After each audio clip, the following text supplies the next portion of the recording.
Bienvenido, licenciado Lainez. Licenciado Lainez. México necesita una Suprema Corte, pues como un poder que represente solo la justicia, que detenga o revoque los excesos de otros poderes, que salvaguarde los derechos humanos y sobre todo haga valer la Constitución. México necesita una Corte con ministros como máximos juzgadores, como interpretadores últimos de la Constitución. De ahí que estamos revisando los perfiles que sean idóneos y sobre todo autónomos en sus decisiones. Yo he preparado varias preguntas porque creo que la ciudadanía está muy al pendiente de estas cosas. En la sentencia de la Suprema Corte sobre el uso lúdico de la marihuana, se declaró la inconstitucionalidad de varios artículos de la Ley General de Salud para que la Secretaría de Salud expidiera a las 4 personas que se ampararon la autorización para el consumo personal con fines recreativos, esto es, sembrar, cultivar, cosechar, preparar, poseer y transportar la marihuana, sin que ello implique autorización para realizar actos de comercialización, suministro o cualquier otro que se refiera a la enajenación y o distribución de dichas sustancias. La Corte no se refirió a la despenalización general de las conductas relacionadas con la marihuana. Sin embargo, la información que se difundió, gran parte, hablaba en sentido afirmativo, cual si se hubiera legalizado. Tal vez faltó precisión. ¿Considera que los efectos que se dio a la sentencia aludida fueron los correctos? ¿Usted, de ser ministro, pondría candados? ¿Cuál sería su actitud en este tema, en los efectos de esta sentencia, para evitar confusiones, falsos alcances o interpretaciones de la resolución, sobre todo para que juzgadores penales que emularon lo resuelto por la Corte? Esa sería mi primera pregunta. La segunda se refiere al interés superior de la niñez, que está consagrado en el artículo 4 constitucional, que prevé que en todas las decisiones y actuaciones del Estado se velará por el interés superior de la niñez. Ello implica garantizar de manera plena todos sus derechos. Para la Suprema Corte, el desarrollo pleno de la niñez, su protección y el ejercicio absoluto de sus derechos se funda en el respeto a la dignidad del ser humano, en las características propias de los niños y las niñas y el aprovechamiento de sus potencialidades. Bajo estas hipótesis constitucionales, ¿considera usted que los lineamientos sobre la clasificación de programas de televisión publicados por la Secretaría de Gobernación el pasado 4 de noviembre se apegan a estas hipótesis constitucionales? La clasificación A para las audiencias infantiles y todo público llegaba antes de estos lineamientos hasta las 8 de la noche. Solo después de las 8 de la noche entraba la clasificación B. Ahora se establece en estos lineamientos que desde las 4 de la tarde las televisoras podrán transmitir programas para adolescentes y adultos, lo que significa que las niñas y los niños estarán expuestos a contenidos no aptos para menores de 12 años. De llegar usted a ser ministro, ¿defendería el interés superior de la niñez o los intereses del duopolio televisivo, como lo está haciendo el subsecretario de Gobernación? ¿Considera que la ampliación de los horarios de programas inapropiados para la niñez es contraria a los derechos humanos de los niños y las niñas? En otro tema importante, quisiera yo preguntarle, se puede leer en el semanario judicial de la Federación de diciembre, del 13 de diciembre de 2013, en la página 136, una tesis de la Suprema Corte de Justicia referente al derecho al mínimo vital. La Suprema Corte se pronunció sobre el derecho de los trabajadores que apenas ganan un salario mínimo a que no se les impongan contribuciones, como lo establece el 123 constitucional también. Pero la Corte fue más allá. El derecho al mínimo vital no es una prerrogativa exclusiva de la clase trabajadora, es para toda persona, para todas las personas, independientemente de dónde obtengan sus ingresos. Tampoco su contenido se agota al exceptuar de embargos, imposiciones tributarias, compensaciones, descuentos al salario mínimo. Por el contrario, trasciende en materia fiscal, a la materia fiscal y a la materia laboral, y abarca un conjunto de acciones y medidas a cargo del Estado de muy diversa índole, que permitan respetar la dignidad humana. Este derecho no solo se refiere a un mínimo para la supervivencia económica, sino también para la existencia libre y digna descrita en la Constitución. El derecho al mínimo vital se proyecta sobre la necesidad y la obligatoriedad de que el Estado debe garantizar la disponibilidad de recursos o prestaciones en materia, en toda esta materia. Dice que el Estado deberá asumir la tarea de remover los obstáculos de cualquier orden que impidan el desarrollo de la persona y la efectiva participación de todos los ciudadanos en la organización política, económica, cultural y social del país. Estoy leyendo este semanario del Poder Judicial. Y está también el derecho al mínimo vital en materia tributaria, en relación a la proporcionalidad que establece el 31 constitucional. En síntesis, el mínimo vital es un derecho humano. Si a ello agregamos la definición constitucional del salario mínimo, que debe ser remunerador y alcanzar a cubrir todas las necesidades vitales del ser humano y su familia, entonces le pregunto, ¿cuál es su opinión sobre los amparos resueltos que obligan al Estado mexicano a salvaguardar este derecho humano y que a pesar de ello dicha sentencia no se acata y los salarios mínimos siguen siendo tan bajos que no son constitucionales? Desde la Suprema Corte, de ser usted ministro, ¿qué podría instrumentar para hacer constitucionales los salarios en México? Otra pregunta se refiere al tema energético. Lo primero que quisiera señalar es que la reforma energética aprobada, además de anular los principios pétreos y preceptos constitucionales derivados de la Revolución Mexicana, contienen disposiciones que contradicen a lo largo del texto constitucional. No hay coherencia legislativa entre varios párrafos sustantivos de los artículos 25, 27 y 28 de la Constitución, y de manera más notable, y es entre estos y los transitorios. Estas antinomias generan inseguridad jurídica y se prestan a la discrecionalidad en su aplicación por parte del Ejecutivo. Corresponde a la Suprema Corte resolver en un sentido integral de la norma para que todo sea, no contravenga los textos constitucionales. Preocupan, le voy a mencionar solo dos, de las decisiones que están tomando las autoridades, por ejemplo, las referidas. El cuarto transitorio constitucional en materia energética establece que los contratos, entre comillas, deben servir para maximizar los ingresos de la nación. Esto está en la Constitución.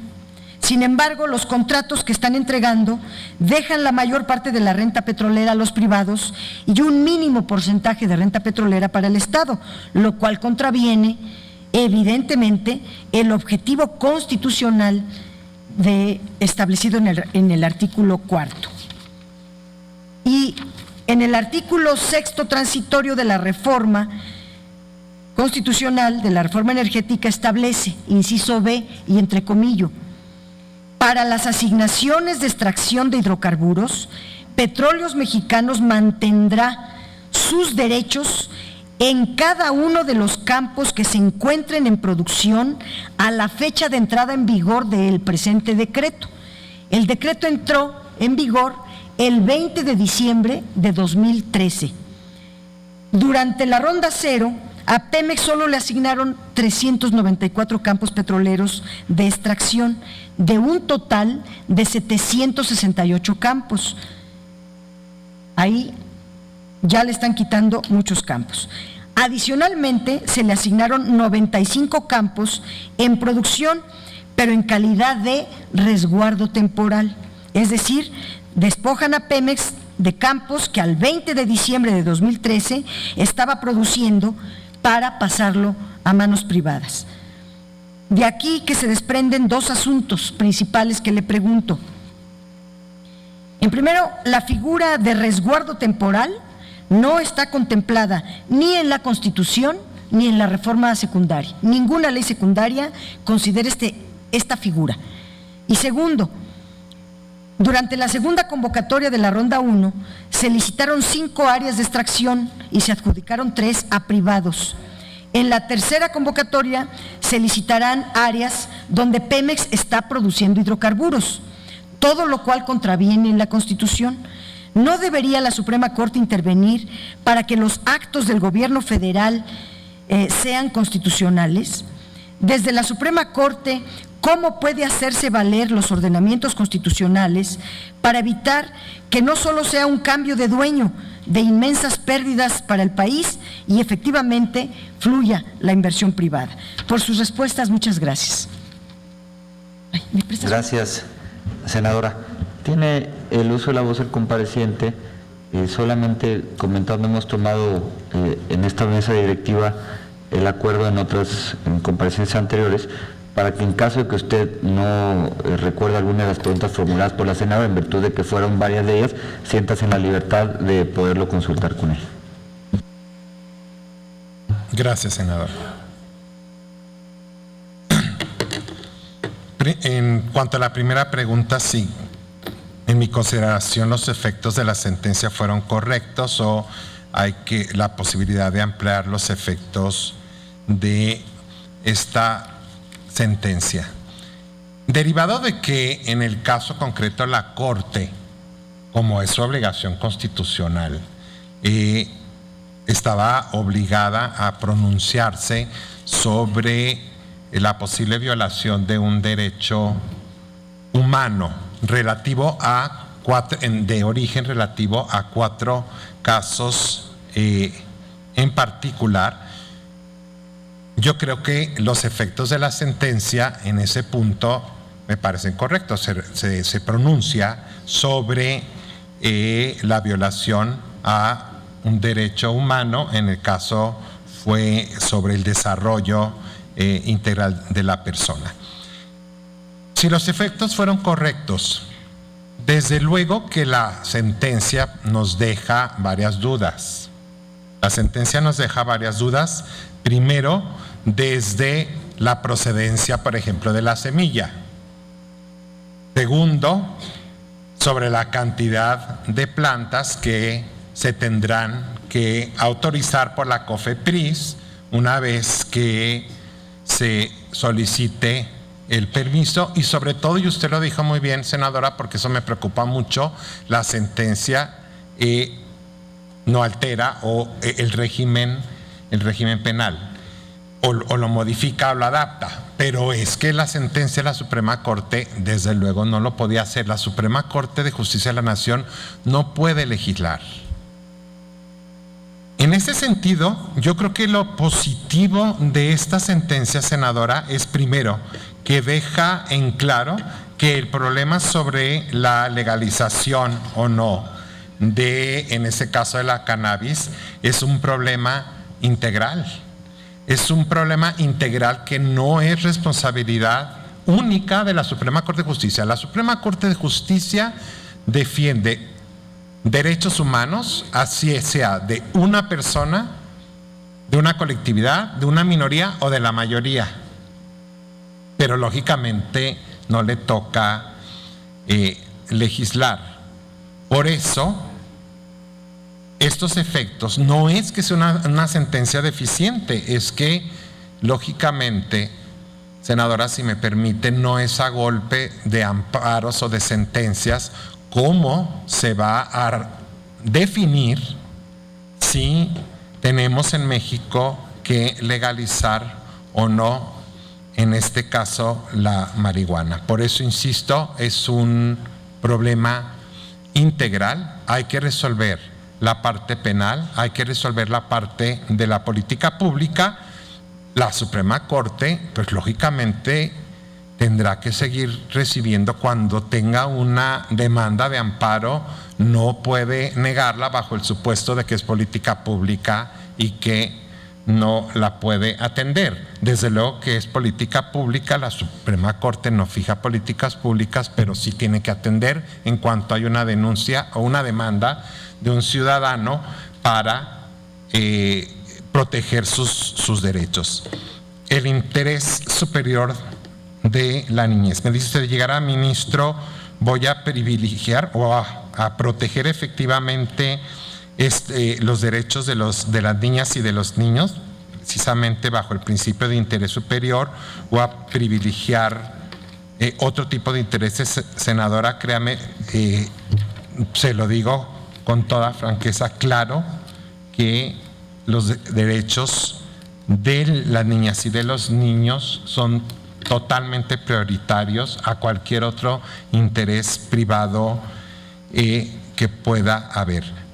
No conozco en lo particular los nuevos horarios y no dudo lo que usted me dice, pero pues de ser así, sí me parecería que si se abre la programación desde las 4 para programas adolescentes, creo, y de llegar esto a la Suprema Corte, pues tendría que revisarse. Y tan estoy comprometido con estos derechos, senadora, que ahora que la Comisión de Justicia nos pidió a los miembros integrantes de la terna que aportáramos alguna sentencia que hubiésemos emitido durante el desarrollo de la carrera jurisdiccional o de la función jurisdiccional, yo escogí una en la que me tocó ser ponente, que me pareció particularmente complicada, pero particularmente interesante, porque tuve la oportunidad de aplicar precisamente un tratado internacional, Convención Interamericana, y referirme precisamente al interés superior de la niñez. Era un caso de negligencia médica. Le recuerdo que el tribunal no solo ve asuntos fiscales, es el contencioso administrativo hoy en día y próximamente solo tribunal administrativo, porque es un tribunal de competencia amplia. Por lo tanto, desde luego no es un asunto fiscal, es un asunto de responsabilidad patrimonial. Responsabilidad patrimonial del Estado por negligencia médica, una menor que tuvo un accidente de coche, que quedó seriamente lesionada y todo procesos médicos distintos durante varios meses. Después se colocó una placa y finalmente tuvo una deformación en una de sus piernas. La reclamación, conforme a la responsabilidad patrimonial del Estado, consistía en la indemnización por daño psicológico, por daño físico y el lucro cesante también. Y los dictámenes, senadora, teníamos un dictamen. El dictamen de la parte actora, la niña fue representada por su madre, el dictamen del hospital público y el del tercero. En el dictamen de la parte actora se hace toda una narración, digamos, de la historia clínica y concluye que sí hubo una actitud negligente de parte del médico tratante o del equipo de médicos tratantes. Desde luego, el dictamen del hospital decía exactamente lo contrario. El dictamen del tercero, del perito tercero, también señalaba, más bien soportaba el dictamen de la autoridad en el sentido de que no habría negligencia médica. En una sentencia normal, o digamos en los procedimientos normales, cuando se trata de cuestiones técnicas en que el juez, como abogado, como jurista, no tiene la expertise La intuición hubiera sido darle valor al dictamen del perito tercero. Pero en este caso, a mí me pareció que ninguno de estos tres dictámenes podría considerarse válido porque no se contestaban preguntas esenciales.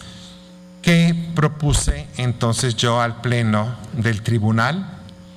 Con base en el artículo 41 de la Ley de Procedimiento Contencioso Administrativo, que dice que el juez puede tomar todas las medidas necesarias para mejor proveer, pero sobre todo para dar solidez a la sentencia, basarme en el principio, en el derecho que garantiza el interés superior de la niñez, de repetir todos los dictámenes y en particular el dictamen del perito tercero, haciendo preguntas muy concretas para poder llegar a una solución justa en este caso.